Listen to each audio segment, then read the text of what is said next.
This is the One Up Radio Network, and now GFW Radio. Hello and welcome to the Games for Windows radio podcast for March 6th.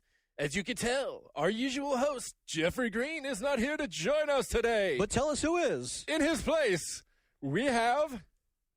Sean Malloy. Sean Elliott. Darren Gladstone. And Ryan Scott. And today's contents. All right, time to lose that shit.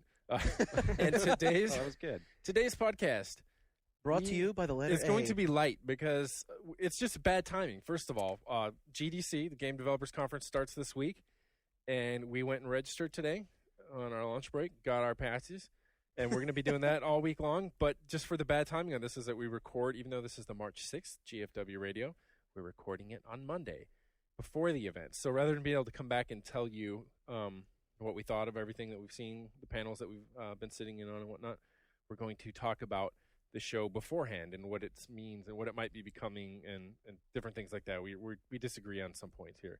So then after that, we've got the usual Heroes of the Web segment and got some good entries for that. Then we're going to talk a little bit about rumors, put them to rest about Shadowrun and the Games for Windows Live Gold Edition, and about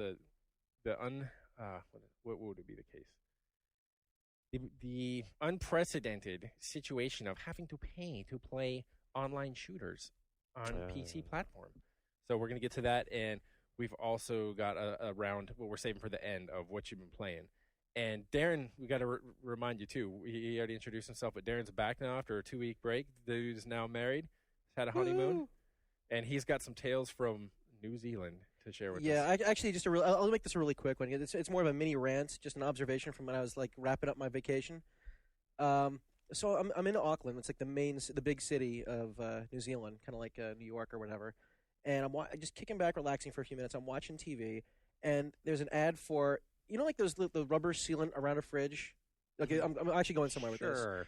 No, Wait, so an ad for it? No. There's an ad for a guy who repairs that stuff. Okay. And it and I'm like, wow, in America, if there was if the rubber was starting to fall off that inside of the fridge, you chuck that shit out and get a new one, right? Duct tape, yeah. But I mean, the gut reaction of most people would be, oh crap, my fridge is gone, time to buy a brand new one that has the ice dispenser and the water and all that. But they crap. got the dude with the the thing is, Taco Bell caulk gun instead of sardine that shoots out refrigerator door. But it's more it's like a general mentality of they will work with whatever they can get and make it work. Is this all that guy did? Was that his job? That was his job, and he must have been making a pretty good living to be able to have an ad in Auckland to do this. Mm-hmm. But I guess what got me thinking was, why is it that these guys have their shit together? They can make anything they have work well, and even computers. They don't need to upgrade as often because they just know how to tweak the hell out of that shit. So I was thinking, maybe I need to do more of that in the magazine, maybe tips on the podcast, whatever. But more importantly, I kind of want to get MacGyver on your shit. Seriously, how to get properly MacGyver on your shit? Rubber bands. Just seriously, macaroni noodles, whatever.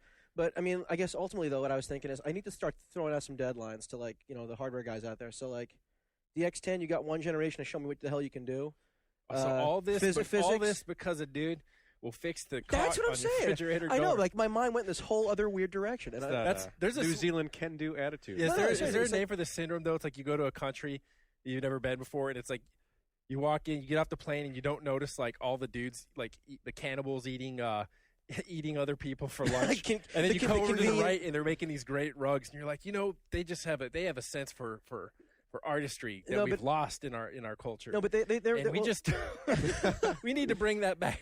Well, no, it's a big part of their culture. It's kind of recycling and reusing and just kind of making shit work out of stuff you wouldn't expect, like taking a wok and turning it into a satellite dish or something. I don't know, but it's just we got that.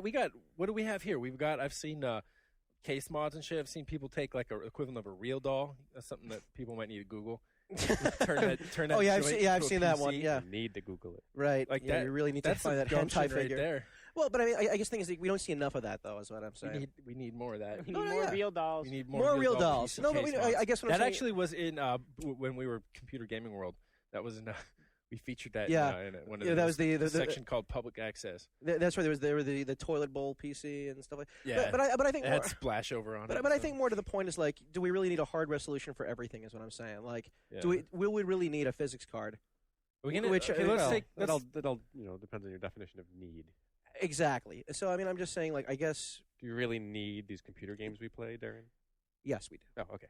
if this is the opportunity to do it, this is something that I've been wanting to rant about quickly. And Darren, you're helping me. We figured out I got an NVIDIA 8800 GTX card. Oh, yeah, and you can't fit it in your machine. And it probably. can't fit in the machine. The deal is, Jeff went through the same thing. We had the stupid jokes about it's so big. Oh, damn. Brr, brr, brr. But the thing was, it amazed me is because this case is enormous. Yeah, It's like what I said is like Andre the Giant's shoebox or something, and I can't fit a video card in it. it's really weird because the structure of some of the cases, like So- the one you have that you're using, it's like the whole back end of it. You figure, okay, you can fit anything in that sucker. But it's got the grid for the right. hard drives and stuff. So the thing that just bugs me is like, at what point? I mean, with the case manufacturers, then you the buy motherboard manufacturers, and the card manufacturers, just at least meet and say, hey, let's project, up until 2010, we're going to agree to fit things within these dimensions on the upper end or something. Because it's like we celebrate the modularity of PC. Oh, you don't have to go and buy a new PC. All you got to do is get yourself another video card. Get yourself some RAM. It's like, none of this shit fits, is compatible. No, you're absolutely right. Get a new card. No, I need a new case for it. Well, I need a new motherboard for that. Oh, no. I need, it turns out you need everything else completely redone just because they added a 16th of an inch too much to the card without looking and seeing that there's like one out of like the billion varieties of box models on the shelves that will accommodate their. Right. There are some standards. I mean, there are accepted standards, but it just blows my mind that you make a graphics card that's so like honking big that it's not going to even fit most tower cases. Mm-hmm. Yeah. So I just needed to rant. No. That's totally Totally pissed me off. I got excited. And that ain't right. Like, what if you? Yeah. Ugh. Yeah, I mean, imagine like the joy. You just dropped 600 bones on this graphics card, and you're like, "Oh crap, it's gonna do everything." And then you try to plug it in, and you're like, "Thank you." Right. You go to your 360, and then it's like, what do you do? Am I gonna get another case, and then am I gonna get another motherboard, or am I just gonna take the card back and then scale down to the GSX? Right. Which is what we're doing. The GTS, yeah. The GTS, yeah. What And I'm just making up names, acronyms. Go for it. The QBT. Yeah. The SBD, whatever. Yeah. Okay, so GDC is coming up, and I'll let a one-up member raise the discussion here. I'm going to read directly. It was poster Liberty Cabbage. No mocking voice for the reading of this because straight up, I think this guy is like, this dude's on point. He's on some next level shit. Okay, no, but I think elevate. I agree with what Liberty Cabbage has to say, and that is as follows. I think on the whole, there's too much coverage of these events. Seems like every other week there's some kind of game-related press junket, TGS, X06, GDC, E3, CES, and so on, and I can understand why some of the developers may have given the press a cold shoulder at this one in the past. I bet they need a convention where they can spend their time talking shop, learning new technologies, and not organizing interviews in big production booths and announcing products. And since E3 is gone, it looks like a lot of people are expecting GDC to fill its gap. I get the feeling that E3 collapsed primarily because it became too big with the public for its own good and probably a waste of time for some companies. Why show off something half-finished and get some bad press that kills public interest in your product? Also, anybody and their dog could get into E3, so the companies probably had to waste time and money talking to people who had no real purpose being there. So the point about where I do agree with Liberty Cabbage, and I agree with him in that it's a concern. I was wondering, in the weeks leading up to this year's GDC, I've seen far more activity in every sector. I mean, not just my email inbox and people requesting appointments to show me things, where in the past, GDC is a matter of you get the schedule, you look at the panels and discussions, and you select which you would like to attend. And now you're getting all these, please come and show us, and a lot of press releases with a lot of far too many exclamation points in them. And then online as well, you're seeing far more threads and activity and discussions. What are the big predictions? Who's announcing what? And I mean, Darren, you've been going to GDC a lot longer than I have, so you can tell me, how long it's been the case that big announcements have been made there and that big revelations have occurred there. But of all the years that I've been going, not so much. It seems like Cabbage is right when he's saying that this is an event for developers. It absolutely is. You know what? Actually, there have been a couple surprises in the past. I mean, it's kind of like the stuff that you don't really expect. They first showed off the Unreal 3 engine there years ago. That's true. Will Wright first announced Spore there. Right. A total surprise announcement. I think, to be honest with you, it is about the developers, the GDC, and I think that's what's so cool about it. And the guys who run GDC want to keep it that way. They've been very militantly saying they don't want this to become an E3. And just to talk to one of other Liberty Cabbage, is that it? Liberty Cabbage. You know what? I gotta say, you're right. Guy, gal, whoever, Liberty, got some awesome points there. And one thing, actually, I just want to bring up. I don't know if we take it too far off topic, but I think that when you see all these websites and magazines just have their GDC, X06, E3, whatever, that's lazy reporting. Honestly, I don't want to see a report about a convention or some kind of line show. If there's something cool that comes out of it, sure, do a story, but don't do some lame rapper story just to But the more, I think the concern, I mean, we know that the people that are responsible for putting the convention together or the conference together have stated that they don't want it to become the other thing. But I'm wondering to what extent that's in their control. Right. One thing, Sean, definitely let's the public. let Sean talk about. Sure. He was noting earlier just how many ancillary things are happening, where in the hotels in the area and across the street. Right. One of the things you'll notice is that a lot of the quote unquote press events that they're staging, where they want us to come see their demos, are not at the show proper. They're at the hotels around it. Right. That's been happening for a long time, though. So has it Yeah. has it been happening to this degree? Because it just seems like I agree with Sean. It just seems like this year No, it's well, excessive. Well, It has, I yeah. agree with you. even But in San Jose, yeah. I mean, I remember going and seeing, different Mace Griffin. I went and saw a demo for that bad boy at the hotel across from the San Jose Convention Center. But I think but to this extent, I think in the past it's been a lot of the lesser games that you really wouldn't have heard of otherwise. It's kind of the hungry developers wanting to get their stuff out there. Like I first saw Field Ops last year at GDC, and I met somebody in a in a hotel room, and things happen. And I don't want to talk about it. Well, But some field ops. some Field Ops. Maybe they just shouldn't allow press at GDC. that's what I was actually going to say, because here's the thing. Yeah.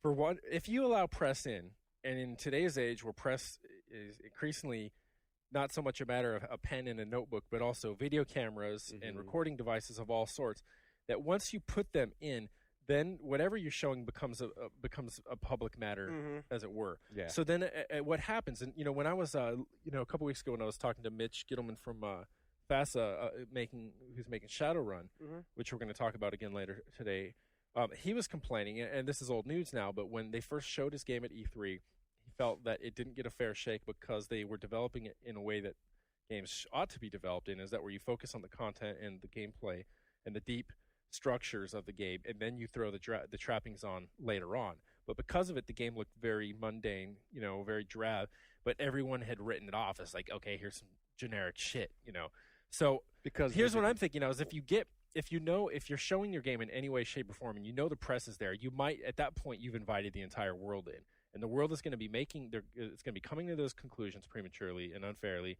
And you're just creating this unofficial pressure for, if you are going to show something and the press is going to be there, which also means that the entire world's looking at it, you get right back into the whole E3 trap where you're putting the trappings on this stuff before you ought to be. Right. And you're trying to make it presentable to the public who's not necessarily aware or tuned into the way that the nature of game development and production. Right. And I think it's kind of I totally agree with you on this. And some other companies use the same process, like Epic, for example. They do the same, basically build a game around gameplay first around chicken wire, and then kind of add the graphics on later.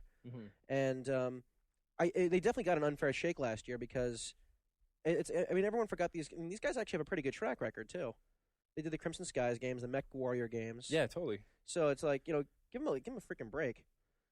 And that's the whole concern with this. And then once you do, I think the other thing too is that because of it, you have with the increased importance of websites in the press covering things, and it's a day-to-day need instead of us where it's to sell a certain number of magazines and subscriptions on a monthly basis. We have the day-to-day need to have people visiting your site and clicking on your links and stuff. You want big sensational stories.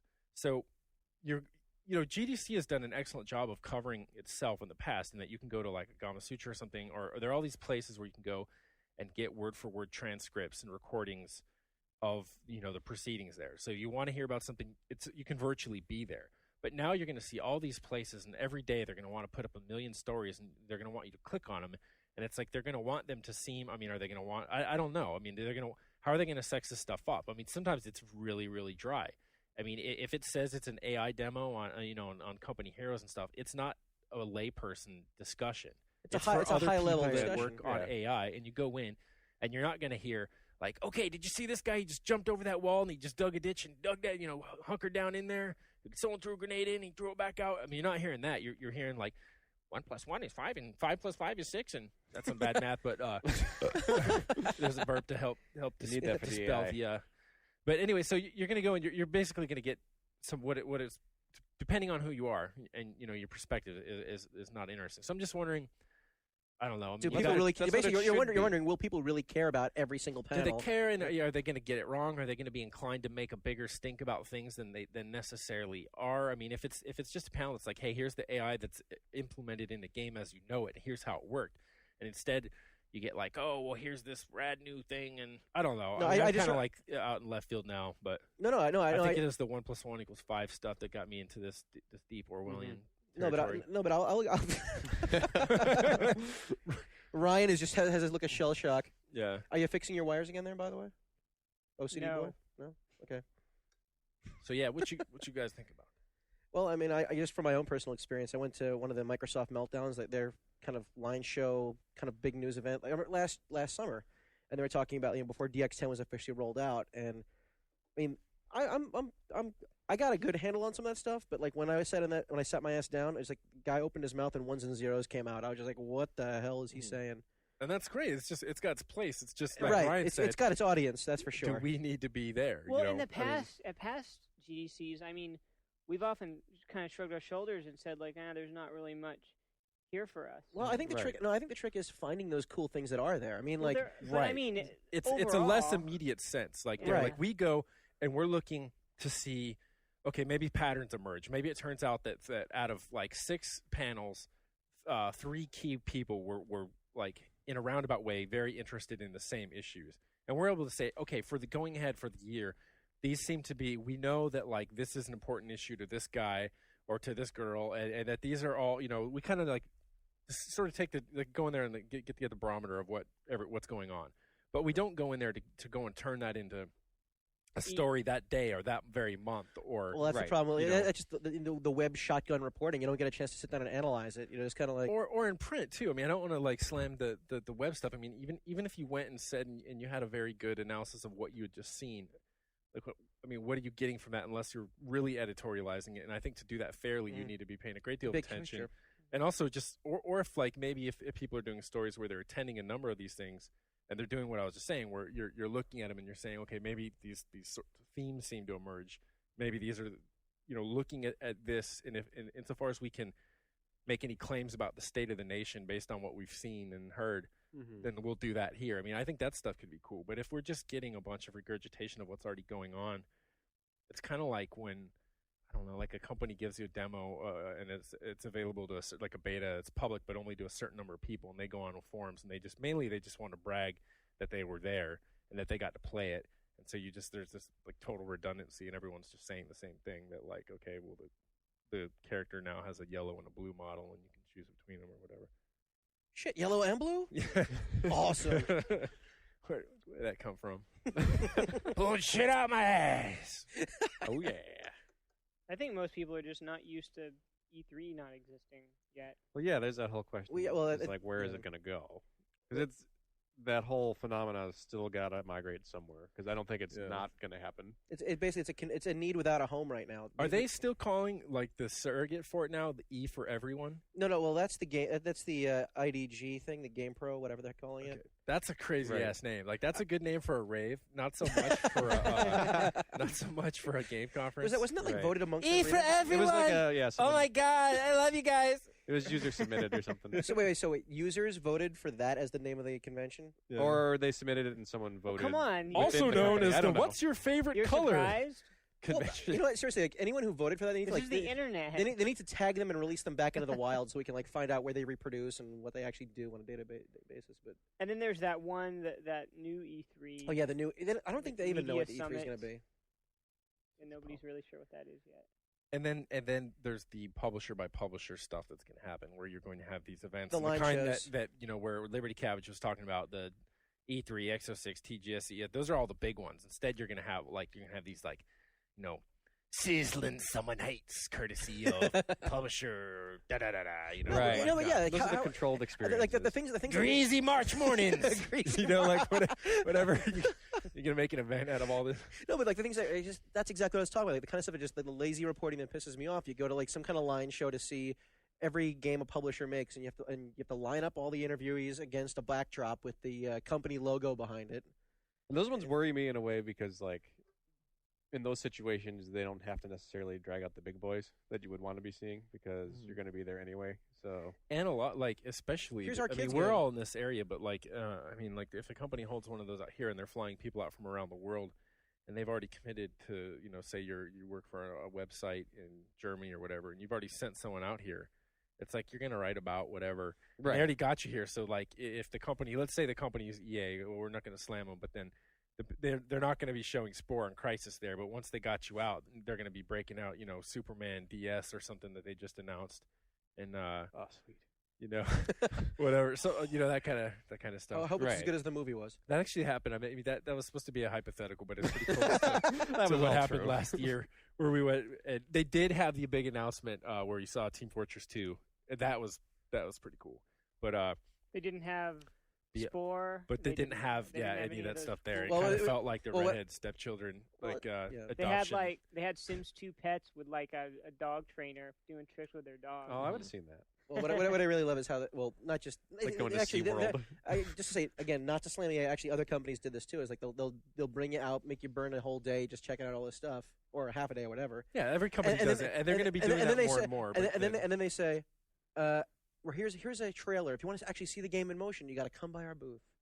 But the thing is, what booth are they going to do that for now? Are they going to make us do that for GDC this week? Are they going to pull that like with the new E3? Is it going to be one of like Digital Life in New York? I don't know. That's the big question. Problem. It's going to be a big shotgun blast of different events. Yeah, I think this next year over these events. Penny- we're just I bet gonna you- see mark things my trying words. to figure it out. I bet stuff like Penny Arcade's going to blow up even further. I mean, like this past year was pretty good, but like I can imagine that like getting like way out of control. What's rad about the branding is like another one, Atari University's one. Like I'm not naming names, man, but but it's like you see stories about like we went to Atari University, and you're like that's the whole headline. Right. The sub headline doesn't even explain. doesn't that have anything anymore. to You're do. like, oh, Atari's Atari like University? gotten into They have a education now or school? something. That's No, right. no, that's just the And it's brand like- name yeah, for they their just- press event. They named that to like in the email to get you like to come out and And eat learn. some like croissants and play some games. Yeah, Now you just go post the story like verbatim. Yeah, so we're down here at They Atari hand you like a- University, man. Yeah, apparently the university is you a fake located diploma. somewhere. Food's good. Yeah. Hand you a fake diploma as you leave with the check mark next to all the games you saw. And apparently the curriculum is all on the beach and like in Cabo or something. But whatever. I haven't been to that Steams, one. It's fun. So you guys have any Dumb. closing comments on and concerns for GDC before we go? I mean, when we come back next week, we'll have attended all these things and we'll have a Well- good deal to talk about. But anything else going into it? I mean, this is going to be late. It sucks. It's going to go up tomorrow, and it's gonna suck. everyone's going to be already looking at those started. stories that we were just that we're talking about. bashing on. But yeah, Let's move on then. well, the only thing I was going to say is just please, guys in charge of GDC, Jamil, Jane, you guys, stay true. Don't let it become an E3. Keep it the true school Keep it session. true school about the peoples, about the developers, because that's what the show. True school. Keep it true school. Too Okay. true. Too true. It's up to the hotel managers too. Don't book. Oh man, that's right. There's no like in the past. It was actually kind of cool. In the past, it was more of like a social gathering, like after hours. Everyone would meet at the Fairmont in San Jose. Right. Yeah. What's the new designated? That's the like, problem. meetup There's here? no huge area where everyone can kind of gather because It's balkanized to all these parties. You know. exactly. So it is kind of becoming an E3 in that respect. That's the other good thing about E3 we were talking about. You go to these and then you get like everyone sauced up a bit and they got loose lips and it's not that they're telling you what their next project is, but you get them talking what's bugging them again. Oh, totally. You know, Yeah. what is it about your job that's a pain in your ass right now, or what's going to be the big stuff this next year? Don't reveal our trade secrets. Yeah, I'm sure. Booze, truth serum. Okay, so moving on, I think it's a good time. Now is as good a time as any to talk about the heroes of the web. Oh, good. That's our weekly segment. Is this a new thing? This is How- new, how is Darren. that? It's basically just a loving reading, a loving dramatic reading of some of the finest specimens of internet posting. Well, if you need some kind of proper like intro for this, like heroes of the internet. That we do. That'll do. That'll do. Okay, done. So I'll just copy that in every episode. this has been a trend where, like, okay, whiskey nerd. This is like also new too, Darren. Since you've been Well, away. I have a very We strong got a affinity new- for whiskey, a so new don't. character, the whiskey nerd, and he's good. He's good for a certain type trademarked, of by the way. a TM. certain type of online denizen, and such as Rocksteady33, who originally posted this on the Neo Gaming Age forums. Is he a breakdancer? I don't know. That's I just don't. me. I'm not sure. I think he's just a pretender. Okay. A couple days ago, I picked up Tetris DS again and discovered online play, and I just love whooping kid asses all day in it. And I play those Japanese people and get my ass whooped all day. So basically, I've been playing for at least 2 to 3 hours a day, and I'm hooked all over again despite the shitty unlimited turn move. So of course, I've succumbed to the Tetris syndrome, where I see Tetris blocks everywhere, and it's embarrassing. But I know I'm not the only one this has happened to. So anyway, while I was watching a movie with a lady friend of mine last night, that would be Captain Ron for those of you who are interested, we started getting a little touchy-feely. Because Captain Ron inspires that. And anyway, like, anytime keep going. in a web post and you hear a lady friend, like, that's those, like, douchey thing. I've got a lady friend. That's like with my girlfriend! as the something awful guys put it. Okay, so Captain Ron. Let me get back in now. You broke character, man. Okay. Sorry. Whiskey nerd, come So back. anyway, I was watching a movie with a lady friend of mine last night, Captain Ron, for those of you who are interested. We started getting a little touchy-feely.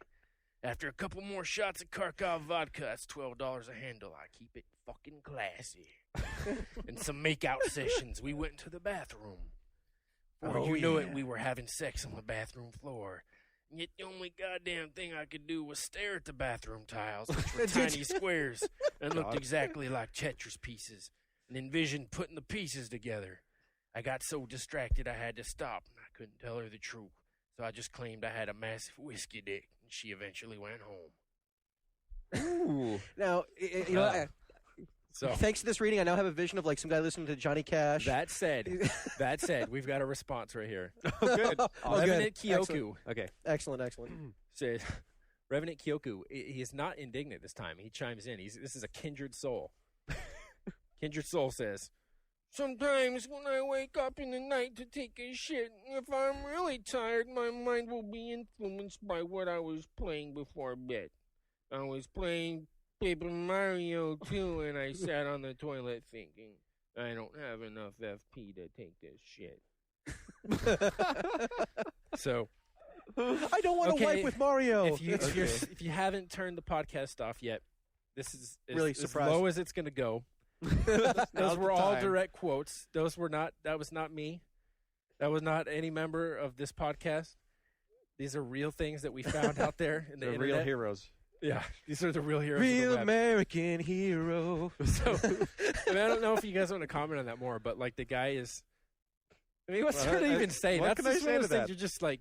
I could Uh, segue It that. is. That's like Om or something, you know? Like it's a meditational aid, but it's also like the lost chord or something. Can you do know, you do the cricket sound effect?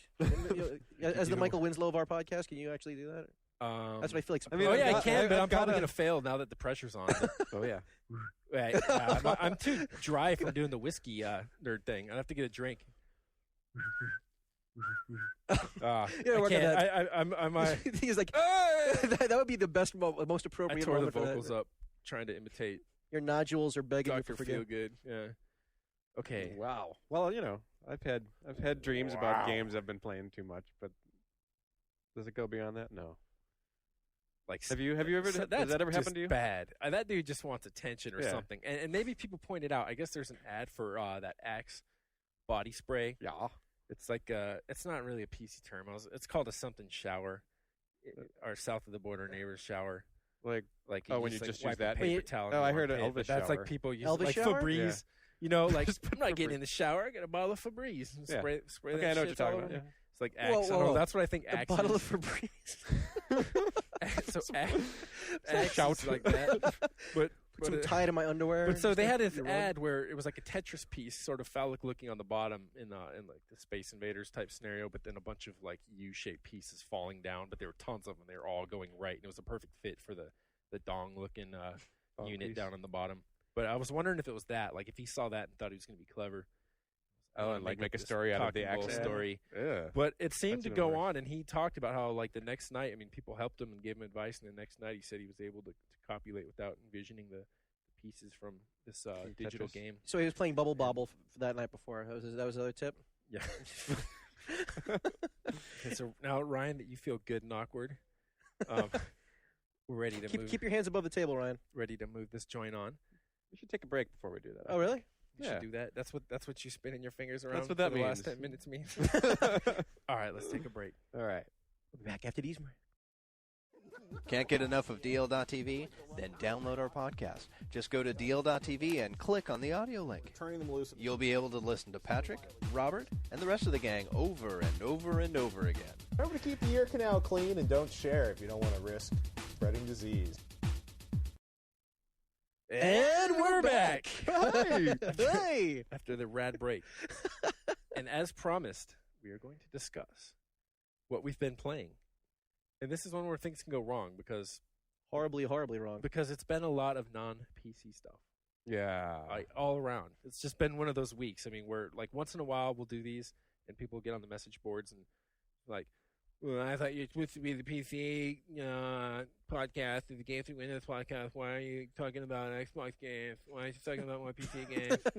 So message board poster, that is you. Yeah, and it's just like, hey, but it varies week by week. I think a lot of us here would be playing. We got our reasons for not been, balls deep in Supreme Commander yet. Other than that, I'm still messing with that computer and the video card thing. Mm-hmm. And I know we all played the demo for Command and Conquer 3. And, well, except for you because you were gone. I have. But the rest of us did. So how you guys liking it? It's cool. I like it. mean, It's very old school. it's very old school, and Does it have the FMV clips in the demo? it's got Yes, the FMV it clips, which we could does. talk about in a sec. Yeah, okay. But, I'm dying to talk about this. Okay, well, let's talk about the FMV Okay. right now. I mean, this is going to be some redundancy to this new section we've got in a magazine we're working on now, where it's kind of like a podcast page, and we're not transcribing what we talk about here on that Yeah. page. This has nothing to do with this. This We is are our- not We're being bringing lazy. the spirit. We're bringing the spirit of this motherfucker To the written that word. page. And We're delivering truth. Okay, but Testify. one of the things we're talking about is just FMV in general in games and what the deal is on that.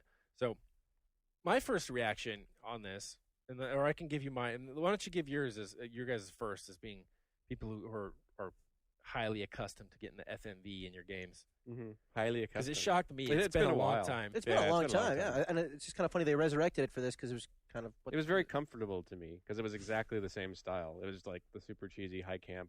Like, part of me, the thing that either makes it or breaks it for me is like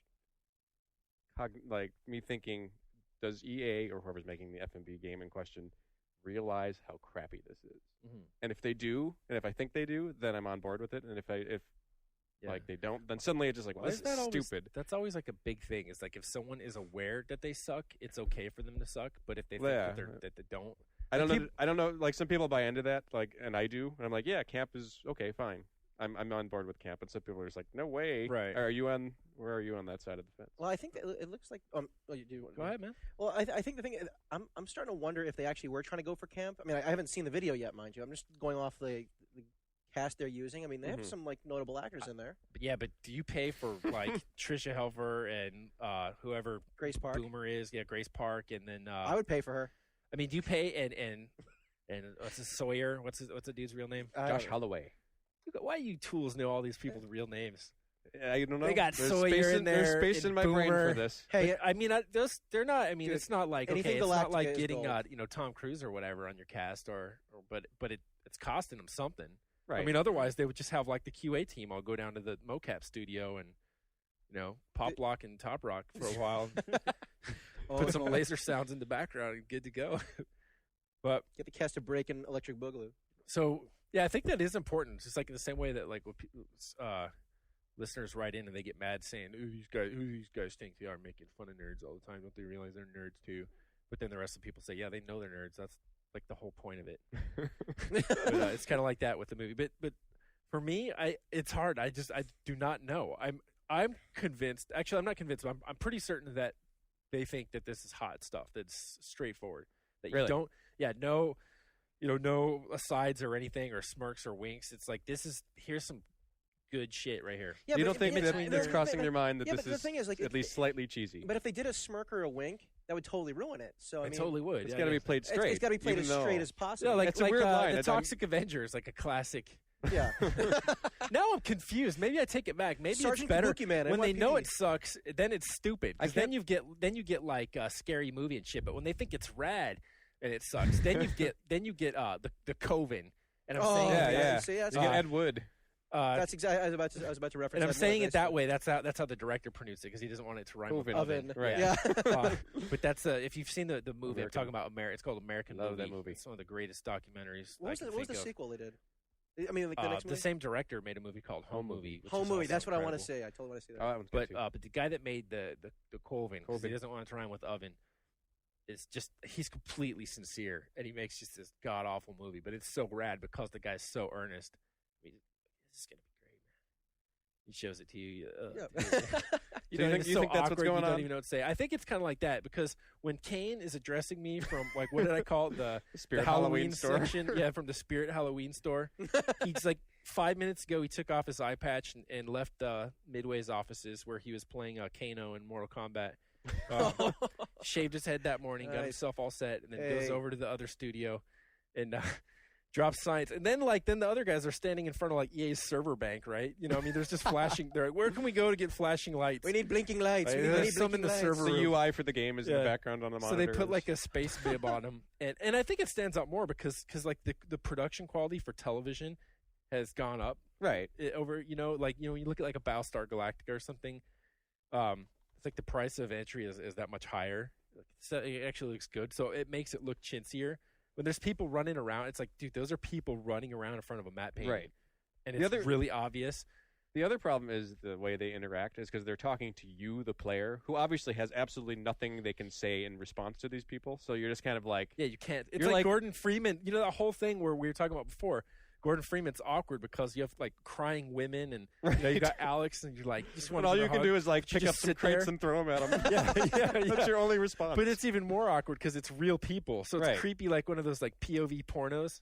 I don't know how I know what that is, but I do because actually I know how I know those were about it. great. Here's the whole thing. It's like course when I they're went in to visit. Vivendi published a 50 Cent game to go do a coverage on the 50 Cent game for EGM.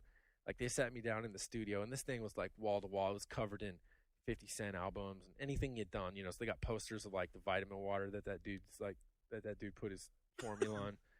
And but they had the it's a POV 50 Cent pornos too. formula. They're like, it's, you know, this is just another part of 50's empire. Is he like? He's branching out into all these various media. So is he like Buckaroo Banzai? So yeah, dude. I don't know what that's supposed know to what that mean means either, but I'll I go made it along laugh. with it. Neurosurgeon, ninja, physicist. Okay, Jack got of all all those trades. shit. I Jack didn't of all see trades? Buckaroo Banzai. I saw the trailers for Buckaroo Banzai. Horribly good. So he is like Damn. that, yeah. So he not only is like he's a mixologist and concocts like water that's good for you. It's not just water, but check it's good for you, Oh, unlike fuck, regular man. water. It's Whoa. basically just grape drake, dude. Just put some grape food coloring in water, but then he had POV pornos. But anyway, that's like the kind of vibe. It's just like something's not right. Right. I don't mean, know. you're Without like, going into detail, something is not right. I mean, the only way you can picture yourself on the receiving end of this is just like, it's just like trapped in like a box and just like grinning with your eyes like glued open. You're just like, or okay. yeah, the cameraman just materializes in your mind's eye, and you're thinking Right. of how awkward it is for like Grace Park to be sitting there like talking into the Yeah, camera. how do you and, act like, against that? Yeah. You don't. But she's talking to me. Where I do think it works though is like when the little picture-in-picture box comes in, and when you're actually in the game, when you're getting an update, or what is it? When you're getting an update, that's good enough. I don't need to add anything to that. Yeah, we know what that fine. means. Yeah, you're mid battle and a little thing pops We up. in the play window. computer games. Then it works because like I guess the scale, you're like, okay, I could be a general and interacting with the battlefield in this perspective and with this level of detachment, and it's not so jarring that you've got like real flesh and blood people and digital, computer generated imagery on the one part, and I thought that worked fine. Well, I guess because that convention was kind of started with the FMV stuff, and then they kind of just, as the CG got better, they put that in that little window instead. Mm-hmm. So it kind of like never really left. It never really left the genre. That was always there. Yeah, so that part works for me, but it's almost like it's just telling like of how far graphics have to go when you start juxtaposing the two when you're shuttling between you just did your mission. Right. and also reminding you of like how difficult it is to inject any kind of character or like personal drama into a game of this genre. Mm-hmm. You know, I mean, totally. you're throwing like you make it. This is the kind of game. Get real. Like I'm gonna make 500 dudes with machine guns and send them out because 490 is not enough to kill like the other guys they have. And they're all gonna get wiped out, but I'm gonna get to take the bait. Where's the and then all of a sudden, drama there? you're like, okay, I think Grace Park likes me. I saw the way she was looking at me. It's It's just like a really weird fit for them to do it, and I understand why they want to put that in, but then I don't know. Am I going to cry when soldier number 307 cries in his death? And that's it. Okay, next, build another one. And all that holds for other games too. Company Heroes, which we love, is the same thing, but they just do the cutscenes in the in-game engine, so it's less jarring. But you still have that. Disparity between. You got these people and you're supposed to care for them, but you're like, okay, obviously that wasn't the first group of engineers that ran up and got mowed down. Okay, it wasn't the second. It wasn't the third. I'll just pretend it was the guys that I end up winning the map with. To me, like I am not a Command and Conquer expert, but seeing FMV in any game just kind of gives me bad flashbacks of Phantasmagoria and Mad Dog McCree. Dude, don't say a bad word about Mad Dog. Mad Dog is hot. I dropped mad quarters on that game. I found out if you, I searched for it on YouTube. I was showing Sean, and it's even better because it's the Sega CD version. Someone taped them playing through the levels, trying to control the gun. It's even like shittier and like more digitized than the Sega CD one. And instead of an actual light gun, you move a little cursor of a crappy like 8-bit pixel gun around the screen, and you shoot at the guys. I gotta say, when those things were coming out, and Corpse Killer and and Sewer Space Shark. Pirates. When those things were during the heyday of FMV, Night I Trap? was totally on board. Like I thought this was awesome, and like looking back, I'm just like, what the hell was I thinking? But I got the Sega CD day one because like I want to play Night Trap. Damn it! I was like, I want to see Dana play. Dana played on a 90. Awesome! I'm all over that. Ryan was doing it for $50 less with the Captain Power VHS and his little Starship toy and a couple AA batteries. Dude. Shooting at the screen. Okay, by the way, I was at total like non sequitur, but I was at Wondercon this weekend. That's all this is. And I saw the Captain Power collection, the entire run of the series for a mere $125. I did not buy it. It's gonna make some man baby. I can see like some gravy drinking man baby at home. I'll take the entire run of Captain Power and the Phoenix box of the XXL man diapers, please. And this will go perfectly with my Captain Power spaceship at home. I have it. That's going down a level. I just said he bought like XXL man diapers, man. Like how is having the ship any more incriminating? Dude, check it. Not only does this guy have diapers, he's got the ship. All right. Okay. So that I can actually like play with the ship and not go to the bathroom. In his diapers. What else did you see there? Let's take this because Comic Cons are usually. Oh, you know what? Actually, fertile territory. Actually, I have to show you the pictures later. But there was a costume masquerade contest. Awesome. Oh man, I saw some. I'll post some of the pictures up on the boards after we do this. Like, speaking of costumes, I saw some huge fat dude in like a Nightwing T-shirt with just like the Nightwing logo and just explain Nightwing to the same among us. Nightwing's a Batman character. Well, it's like Robin can't be a child for his entire life. So at some point he grows up, and after Batman and Robin let's just say after they've been working together for a certain amount of time, he will be coming to his own, and he'll become Nightwing.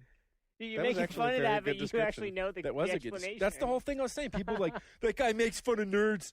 He makes fun of nerds, but he wouldn't know the stuff that he makes fun of if he wasn't a nerd himself. Meanwhile, oh crap! You got us. How do you think? How do you figure? It's like we all run to the comic store and read the same stupid issues. You just start. You can't start off a story. So I was at Wondercon the other day and have it go anywhere but like incrimination. Yep. And Waja, exactly. Let me introduce this. I meant to introduce this term before. Waja, WAHJAH, and as far as I know, it was coined by Saint Genesius, who's a member on our forums, on the Wonder forums. I thought you were going to say the actual saint. No, but anyway, it's just like it's embarrassment by proxy. But anytime you're sitting there and like, so I mean, you could say everything's Waja. I mean, the most accessible example would be anything Ollie G related, where you're watching it and it's just like embarrassed painfully for the people. Embarrassed. Yeah. Jewish chills, but to like Heroes of the Web is Waja. To some watching watching Grace Park do FMV for a video game, can be Waja, or Mark Hamill like going from, the lead in this blockbuster movie to like, ha ha ha, Batman, you'll never foil me, or whatever. Actually, seeing him be the weather wizard on the Flash TV series, that was the Waja moment. Or the Guyver, like they throw they like super glued some plastic to him, turn him into some kind of real hero. Right. You're like Ryan's like biting his tongue right I now. love that stuff. Were you Mark Hamill? Yeah. He Never revels mind. in it. But that dude is I'm not down to even gonna say earth. anything. He revels in That it. He dude, loves it. yeah, He knows like what's you going can't. on. You Wait, was can't it the weather shit wizard on or the that guy. trickster or whatever the hell it was? I was just gonna say he wasn't the weather wizard. Wait, who was he? He was the trickster. Yeah, okay. He was paste pot. But actually, the one, like the most manly nerd thing I did while I was at WonderCon, I got an early screener for 300. Holy crap, That's that movie is awesome. Manly, huh? You see the whole thing, or just? Well, pieces, actually, or- I just got back from my honeymoon, so I missed they actually had a limited screening, so I missed that, but I did catch they showed a chunk of it the next day during a Q&A panel. And you're willing to say the movie is awesome based on the chunk you've seen? Based on the chunk I've seen, I read the original graphic novel by Frank Miller, I don't know, like and I'm really looking forward to it. let's not go too far. Yeah, I was gonna say, I'm in sorry, deep I into don't want to 300. take it too far off track, but definitely check out that movie. I will. Okay, so Sorry, so we're back. what about the gameplay of CNC real quick from the demo that we've played? One thing that surprised me coming out of Company Heroes and into the CNC is, how similar they are in a lot of ways, but then also how like weird, how unused to some of the like the standards of the older style RTS I am. Like, for example, in the second mission of the demo, I created a Jeep and I threw some infantry, garrisoned some infantry, and took it out to scout through the fog of war and see what was going on around. And the first thing I run into is this like sizable troop of Nod guys, and they just start blasting the hell out of me. So I'm like, okay, like let's just change plans. I'll take it back to my base. But they follow me back to my base. This is like in the first minute. Mm-hmm. And then the next thing I know, there's this giant fucking army at my base just blasting the shit out of me. And I'm like, dude, at Company Heroes, like it would be the same thing. Like they wouldn't be doing that for one. They would be. They have some annoying AI stuff. I call it spike capping, where the AI just wants to completely break your supply lines, and it will spam pioneers in your backfield. But it's like, what was I supposed to do? Just sit there and farm like the stupid kryptonite for like a half an hour and build up an army and then go? Like, why do I even have a scout jeep if the only thing it's going to do is alert like this like bullshit army that's going to come back and mess me up in the first minute of the game? Well, it's almost like you have to like basically that scout troop you created would have to be like just let them die. Just let them die out in the wild. I know it depends on It's the like, game. how am 'cause I I know supposed to know that? I guess that's true. a lot of people are games- like, well, if you were a scout and you run into an invasion army numbering about 800 units strong, would you take them right back to your headquarters, or would you just sit there and die? Of course, you're gonna die. I don't know. Yeah, it depends on the game, because like some games they have these pre-established scripted bases already set up. That's Right. crazy. You can't get to it till you farm everything. Yeah, If you send your scout guy Wasn't and that alert far. them, they all might just go back into position. right. So I don't know. This might just be a demo quirk. I'm not Yeah, really it sure was, what. it was weird. I don't know have what to, sure like, what you set it's off. just in the but demo, yeah. But like, I turned it off and I was like, okay, whatever. Yeah, And maybe I'm it's- guessing it's pretty standard. I was that supposed to tech up and then go out Yeah. with like a stronger force. Well, no, but but it just seems so like it's pretty standard that like in a campaign for an RTS. Yeah, 'Cause I know Company of Heroes is like your main like entry point into the right. RTS It genre. is. It is. So like this is And I'm most of totally them, speaking from like ignorance they're here. not building up at the same time as you in the same fashion as you. Yeah, they're kinda already there. They're already there, Right. and you're building up your force and going out. Right. I mean, it's not always the case, but it's a pretty standard way to do Yeah, it. and again, I haven't played the At demo. least in the so- campaign. I haven't played the demo, so I don't know. Is it structured more like the single player game, or is it like this skirmish? demo was a campaign. It is. It was a basically. campaign. okay, thing, okay. that's A right. tutorial-ish Yeah. kind of one. Like, It was okay, just now weird. I mean, build this. Now there's put an engineer in this. there's Now plenty of use your ion cannon. Plenty of scripting and Company Heroes and stuff, Yeah. but it's just like I just wanted I want someone to reassure me and say, okay, That did no, not- there is like there are stages of the game where you like Company Heroes. There's a distinct like an infantry phase where you're fighting with your infantry and stuff, and then a light vehicle phase. You can forego those and decide. Like you could say, I'm going to like try to speed tech up, and I'm just going to skip the light vehicle phase. But then you're going to be at a disadvantage while you're saving your resources. And you're only able to do that if you're like winning or if you're going unopposed in your infantry phase. But like where you have time, you don't, what I'm saying? Like it's not all of a sudden a matter of like I need to know how to field every type of infantry and every type of like heavy vehicle and every type of air unit all at once. It's like you work your way up to that point. And at the end, it's just, you're orchestrating all of them together, and it's really rewarding. But you've in the beginning of every match, you start off using a few pieces and build to those. So someone out there tell me that, no, it's not like that. You don't have to sit there and also turtle and tech up. And does it feel like, I mean, like, again, I'm operating in the dark right now, but when you're playing the demo, does it feel like it was like the very first tutorial mission, or was it like they just pulled out a mission, like mission 3 or something? It was definitely early. I'm not talking about the first. I mean, yeah, there's like tutorial missions I did before that where it's like super hand holding. You get like this, ion cannon and you blast them, and I mean that was just. Well, the only reason I ask is because gravy train. Like from what I remember from past CNC games that I played is how they have like these structured scenarios where basically. Like Sean's Malloy was pointing out, how you want to like very slowly explore and go and branch out and kind of build up your base. Otherwise, you risk stirring the hornet's nest early on. Yeah, totally. And that's fine. But it's definitely like I didn't have a chance to do that. But it's definitely more scenario driven. First contact, that was it. That was the last contact. I mean, I had a similar experience with Galactic Civilizations 2 over the weekend when I was playing it. There was this one mission where I was kind of building up quietly, then I decided. All right, I'm going to put like a military starbase right on the edge of my civilization. And all that did was set off Terran Alliance, the Earth people. Yeah. And suddenly just a flood of these guys that had just been like, well, where'd they come from? Just came and like wiped me out because I put that thing in the wrong spot too early. Mm-hmm. So, and I don't know if that was like part of the scripting or if that was like some weird fluke. That's just how the AI handles it. Because, if I had built, I didn't blame them. I was like, all right, I put a military starbase on your border.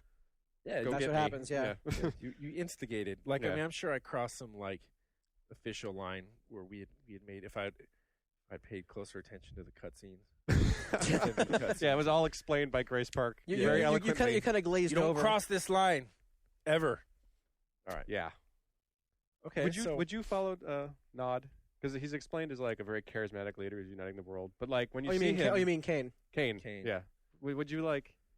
If you saw him transmit his message of hope from the red horrible hell room, would you like go, yeah, I'm behind that guy? That shit is just like ludicrous at face. Like the same reason I turned off V for Vendetta when we rented that. I know like people are probably complaining already about that. But the comic was cool. Didn't like me, but it had that same thing. It's like that scene. It's like in everything. Let's take over the TV station and broadcast our formula for revolution. And I mean, it's just some dumbass, and immediately, like, everyone's like, yeah, he's right. Would you listen to that crazy guy in the mask? Taco Bell is 49 cents too expensive for the soft taco. I do need fourth meal. Come on, Ryan, why don't you laugh at that? Taco Bell funny. Taco Bell is an instant laugh. Okay, anything else we've been playing but PC stuff? PC stuff. I'd say no, and I'm proud to say I did not play World of Warcraft once on my honeymoon. Nice, dude. Did not go into. We actually in our podcast when you're gone, I think we said that we were going to be watching for you. But they were making sure that you didn't appear anywhere in Azeroth. Yeah, there were no although when I got off the plane, I figured, okay, I'm going to be free of the yoke of gaming for 2 whole weeks. I won't have to think about anything. I could just detox and all that. And not the game is toxic, but you were playing some handheld stuff though, I think. Only on the flight home. Okay. Only on the really? flight, yeah. Restraint. I did have restraint, and also a wife to kick my ass if I fired up anything.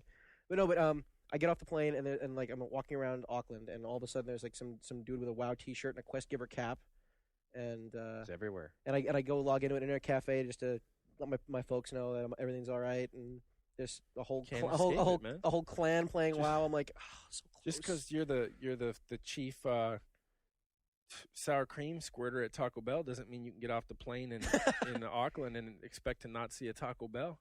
Actually, you can't, but you can't see you will see a shitload of KFCs. I know what that means, but that means no. I'm saying like no. You work in the video game industry. And it's like, by damn, there better not be anything to do with video games when I get off this plane. And there's other civilized. If you're the dude with the caulking gun and the sour cream, it's like getting mad when you arrive where Calcutta. I don't care where it is, and you see Taco Bell. And you see that. Yeah, no, I was trying to like avoid temptation. That's all I'm saying. But sounded like you did a good job. I did a pretty good job. Zorbing, awesome, by the way. Zorbing. Jump into a big rubber ball, shove you big plastic ball filled with water, shove you down a hill. It's awesome. Is that what Jackie Chan did in that one movie? What? Who am I? Who am I? I think that was the one. That was that movie. All I remember that movie. Who am I? Oh, he keeps asking the whole movie. Who am I? Actually, that sounds a little. Sounds like Schwarzenegger almost there. It didn't quite have that like Fozzie the Bear like scratch at the end. But who am I? Actually, that didn't sound right either. I'm going to give up on that one. All right. Move on. All right. So, yeah, other than that, let me see. I played Hotel Dusk and Final Fantasy 3 on my DS on the flight. So, Yeah, those are the two I'm playing. there you have That's the end of that. it. Okay. Ryan, what are you playing? Nothing. Wow. Still WoW? Yeah. Still- I mean, Yeah. I'm just going to forego the WoW conversation. Okay. I'm- We have a whole podcast for that now. I'm starting to get slightly burned out, I guess. Really? Yeah. Oh, So, it happens. I've been Uh, doing a bunch of Battlegrounds, though. So. and no more Guild Wars We'll for try you, of something course. else. Not lately, no. Okay. Try something else. There's always something else to do in that. I'll volunteer. I poop socked Xbox 360 over. the Oh, right, weekend. right. And so I played. I went and picked up Street Home Court and played a lot of that. And Really? made some characters that we made the Cephaloid and the Jebusite. So these guys gonna- need to become famous. The you're gonna explain Jebusite. Yeah, I made a point. I was going to start calling everyone Jebusites and their behavior, Jebusitic and all these other Jebucolic and all this stuff, but I forgot. You haven't done that yet. No. So the Jebusites, So- the legend of the Jebusite is like a Gurgazoid that needs to be proliferated. Do you need to explain the Gurgazoid? The Gurgazoid's just like Google some Gurgazoid. fake off- Yeah, Google it. Also Brian Peppers. But so I did that, and then mainly I played the demo for Crackdown co-op, and we played that like all Friday. And I'm like, okay, you know what? Like I gotta like all Friday night. I'm like, okay, we got to go get this game. So the next morning, I went and got the full game, and just played it co-op. And at first, I was like, "There's no way I'm gonna like this," because I've been an outspoken critic of just having having had too much GTA post GTA 3, and I never finished San Andreas, and I kind of got sick of it halfway through, and I just really didn't want to mess with the generic ones. It was like if Rockstar's like if the original thing wasn't doing it for me, I sure as hell didn't want to deal with. And I could be wrong because I was just making these calls based on what I'd seen or heard in the same way I did with Crackdown, and I think I've been proven wrong. But the Saints Rose and the Fear and Respect never came out. The whole thing. The fear if that'll be it missed. comes out, respect if it doesn't. Much respect, then. Much respect. But just more than part of the thing is like, okay, I understand what there is about GTA. And when I say GTA now, I'm talking about GTA Post 3. So quit trying to correct me, even though you haven't said anything.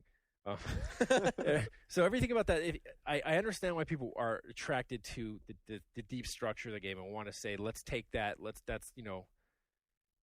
magic and put it in some other circumstance. But instead of just doing that, they're taking the entire package over and over again.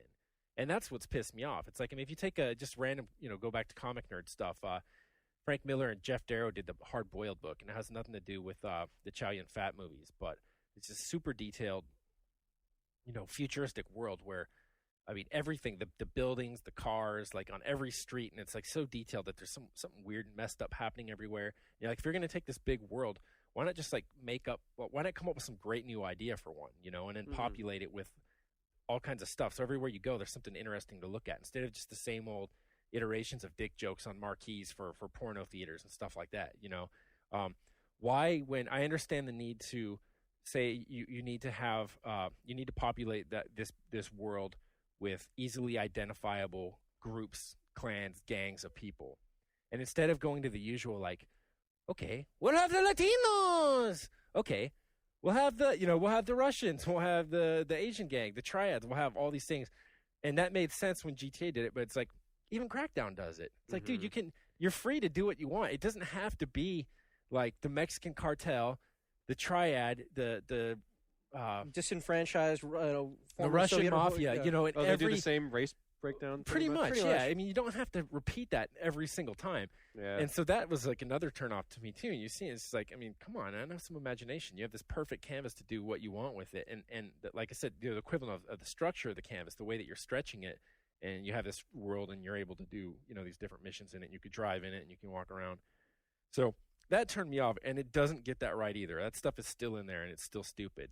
But the thing about the game is it's just so much fun to play, and they understand like the design stuff. They get so much right that the GTA games haven't. It was like if you took someone and they had a really like well-formed notion about what works about GTA and what doesn't, and they went and made a game based on it. And I'm sure this is actually what happened. Well, this is totally what happened because the guy who created the GTA series, like 1 and 2, Right. I think I'm not sure if he was there for GTA 3 or if he left during the production of it, but basically he's the guy who heads Real Time Studios, Real Time Worlds rather. Okay. Who's making Crackdown, and also there's another game by WebZen they're working on. It's an MMO version of that kind of. Like Calling All Cars. APB. Okay, APB.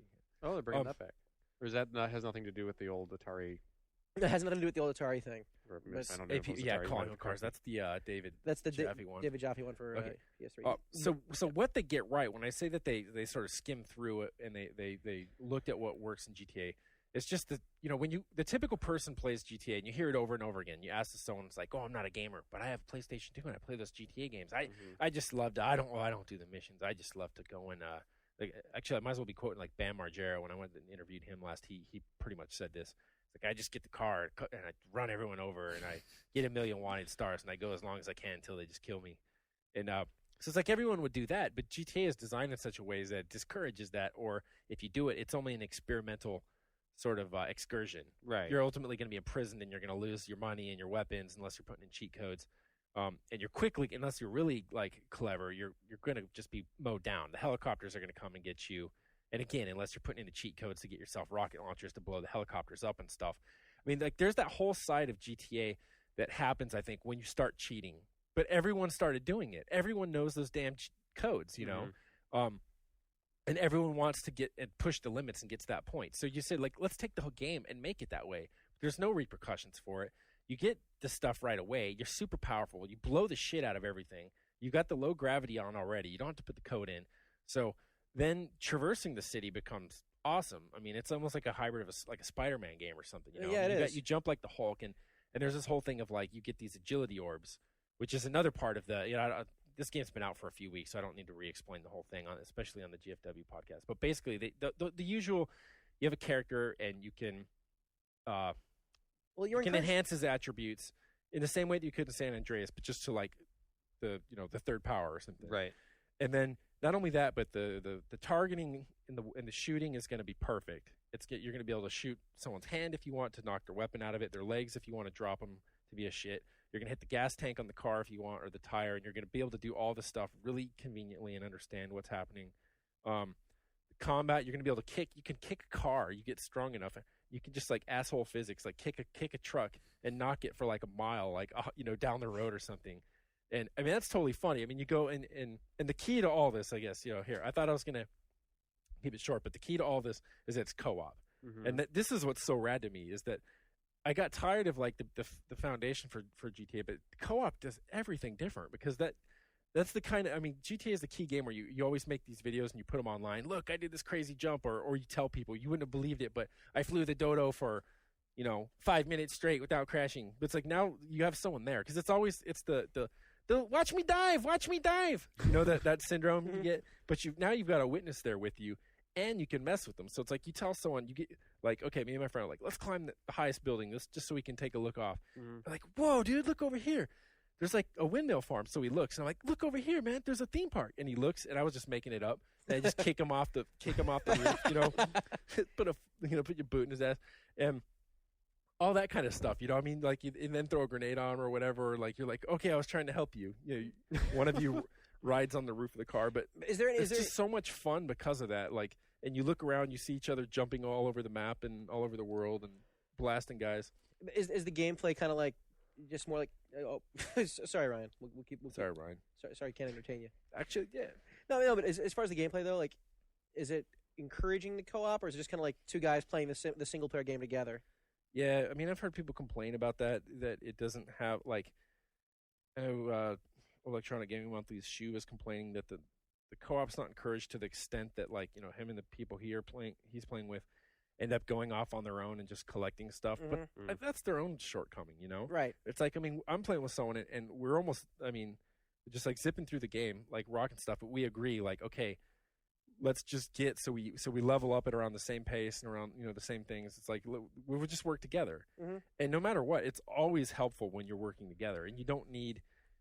I like that more. We're freeform to work in the same way. Sometimes we're going to attack some offshore oil refinery, and we both do it from different angles, and it works out fine. Instead of like in Gears of War or something where you just deliberately split the path and it's obvious and it forces you and says which one wants to go left and which one wants to go right, and that's cool and stuff. But it's like I don't need that, I mean, it's kind of against the whole nature of the game. Mhm. It's like you could do that if you want. You go left and you go right, or you can go together and beat each other up as you're beating the enemy up. You could do whatever you want, Right. you know. The one, in terms of the gameplay, the one shortcoming I see is that because you're so mobile, especially as you power up your agility, you're so fast and can jump so far that the vehicle segment is like is almost poorly implemented, because all you can really do with the cars and stuff is races, which is stupid. It's a pet peeve of mine, races in this kind of game when a game's Right. not meant as a racing game. And it's just there as like a time waster. And it's cool that you do power up your driving and your car gets awesome and can do all this stuff, but it's like you don't even really need it. It's like you're Spider-Man, like putting cars in one of the Activision's, open world Spider-Man games. It just kind of like Spider-Man suddenly that's snowboarding. poorly implemented. And there's a bunch of head scratchers, like why aren't there more varieties of mission? Why aren't there planes and motorcycles and stuff? But flat out, like I could say, I was so into this over the weekend. Like now when I go home tonight, I have to go make some like griefing videos for a special project I'm working on, but I really want to go play Crackdown. I think anyone, if you have a friend that you're gonna be able to play it with, like completely recommend it. It's so much fun. It's so much more fun to me than the last time. And last two times I played GTA. It's only over live. There's no split screen co-op, right? No split screen. Yeah. on it, no. Maybe that's what things need. So I said I'll have a bullshit excuse to turn that around so that it made sense for PC, and that like co-op kind of didn't do that. Took a lot saying the game was cool, but co-op, it needs to be in everything. It's so awesome. I love co-op. I might be able to pick up that baton and run with it. I'm playing a lot of catch up right now, so I don't know if you guys talked about this on previous podcasts, but I see that Mercenaries 2 is coming to PC now as well. Yeah, is that co-op though? Yeah. Nice. So I think that actually that's really cool. Now I remember seeing demos and I kind of half tuned it out because they only showed they were only showing the PS3 version during E3 this past year. So I'm like, great, a game I can't play. Thanks a lot. And it turns out, so now that I guess there's a press release, I don't know how recently that came out, but it's on its way for the PC as well. And from what I remember, there's these missions that encourage you to work. The missions are built so you're working together. So one guy is piloting a helicopter, the other guy comes in on the winch and jumps off and kind of goes on a whatever. That sounds really cool. Cool. I'll sign up. I'll do as that. Long as it's not too scripted where they want you to do everything just because. It's like, well, we put this winch on here, we're gonna make sure they use it. The only way you can get in the compound, even though there's no gate out front, you can just walk in. Well, you should be able to walk in. Well, you gotta ride the winch. Well, the one they showed actually was an oil derrick just offshore, so it was like kind of like the mission I just described. Pretty much. That's exactly. And that's one of the in Russian land. They're called the Volk. It's kind of weird that the Russian gang is the Volk, but I was wondering about that myself. How's that, man? That's the thing, though, dude. That game, I had to come back to it again. We made the point that the stereotypes, but you start the game. I was like, what the? It took me a minute to realize, all the cars. It's like Radio Latina, La Preciosa. So you started off with that. It's like, okay, man. Did I buy Total Overdose? Yeah. Yeah. Or Chile con Carnage just came out. Ryan, what's your name for that game? Well, I'll tell you what, Grande Theft Auto. Dude, Ryan's got a better one. That works too. What is yours, Ryan? No comment. Come on.